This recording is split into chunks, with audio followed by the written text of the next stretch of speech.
নমস্কার, কেমন আছেন সবাই? সঞ্জিদাস ক্রিয়েটিভ কুকিংয়ে সবাইকে স্বাগত জানাই। আজকে নিয়ে চলে এসেছি শীতকালের একটি সুস্বাদু ঘরোয়া রান্না গোবিন্দভোগ চালের খিচুড়ি। তো শেষ পর্যন্ত দেখে নিন এটাকে আমি কিভাবে তৈরি করেছি। আমি আলু কেটে জলে ভিজিয়ে রেখেছি। এরপর আমি সমস্ত সবজিগুলো কেটে নিয়েছি। এখানে নিয়েছি কুমড়ো, ফুলকপি, পটল ও বেগুন। এগুলোকে ধুয়ে আমি জল ঝরিয়ে রেখেছি।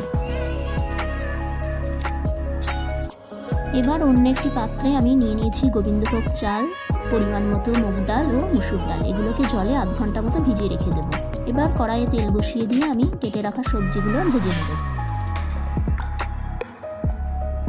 সবজিগুলো একবার নেড়ে নিচ্ছি।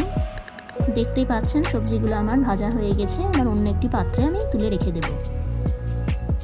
এরপর ওই তেলের মধ্যে আমি কেটে রাখা আলুগুলো ভেজে তুলে নেব। আলু ভেজে তুলে রাখলাম। এবার বড় হাঁড়ি বসিয়ে দিয়ে সেখানে আমি সাদা তেল দিলাম আর সঙ্গে ফোড়নে দিলাম 4টে শুকনো লঙ্কা, 2টো তেজপাতা, এলাচ ও দারুচিনি। এরপর আমি এখানে স্বাদ মতো সামান্য চিনি দিলাম। এবার আমি এখানে দিয়ে দিচ্ছি বাটা মশলার মধ্যে 3 চামচ মতো আদা বাটা। এখানে আমি টমেটো পেস্ট করে নিয়েছি। খিচুড়ির মধ্যে টমেটো পেস্ট দিলে খিচুড়ি ঘন হয়। এবার টমেটো বাটাটা আমি দিয়ে দিলাম। ভালোভাবে নেড়ে নেওয়ার পরে এখানে অ্যাড করব আমি স্বাদ মতো লবণ। লবণ দেওয়ার পরে আমি ভালোভাবে নেড়ে নিচ্ছি। এরপর আমি একে একে গুঁড়ো মশলাগুলো অ্যাড করব। প্রথমেই আমি দিলাম 2 চামচ মতো হলুদ গুঁড়ো, 2 চামচ মতো ধনে গুঁড়ো ও 2 চামচ মতো জিরে গুঁড়ো। এগুলোকে একসঙ্গে আমি একবার নেড়ে নেব।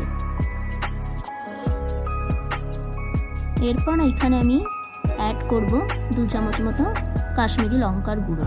কালার খুব সুন্দর আসবে।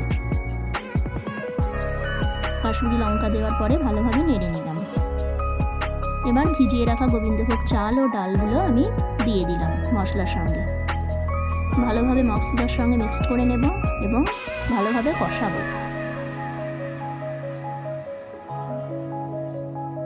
এখানে আমি ভালো করে কষিয়ে নিয়েছি। এবার 20 মিনিটের জন্য আমি লো ফ্লেমে বসিয়ে দেব। অন্য একটি পাত্রে আমি জল গরম করতে দিয়েছি।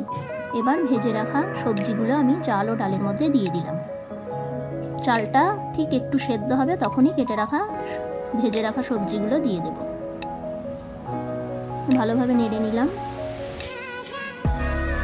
এবার আমি চাল ও ডালটা ভালোভাবে সেদ্ধ করবার জন্য আধ ঘন্টার মতো ঢাকা দিয়ে রেখে দিলাম গ্যাসের লো ফ্লেমে। এবার আমি কুচিয়ে রেখেছি পেঁয়াজ। এবার অন্য একটি কড়াইয়ে আমি ঘি গরম করব এবং ঘিয়ের মধ্যে আমি দিয়ে দেবো কেটে রাখা পেঁয়াজগুলো বেরেস্তা করবার জন্য। ঘিয়ের সঙ্গে বেরেস্তা ফোড়ন দিতে হবে খিচুড়ি নামাবার আগে, তাতে খুব সুন্দর একটা সুগন্ধ বেরোয় এবং দারুণ টেস্টি হয়। খিচুড়ির মধ্যে আমি ভেজে রাখা ঘিয়ের মধ্যে বেরেস্তাটা দিয়ে দিলাম এবং খিচুড়ি আমার একদম তৈরি হয়ে গেছে। শীতকালের দিনে এইরকম ঘরোয়া উপকরণ দিয়ে খিচুড়ি বানিয়ে দেখবেন, খুবই সুন্দর খেতে হয়। আজকের রেসিপি কেমন লাগলো সবাই কমেন্ট করে জানাবেন। নমস্কার।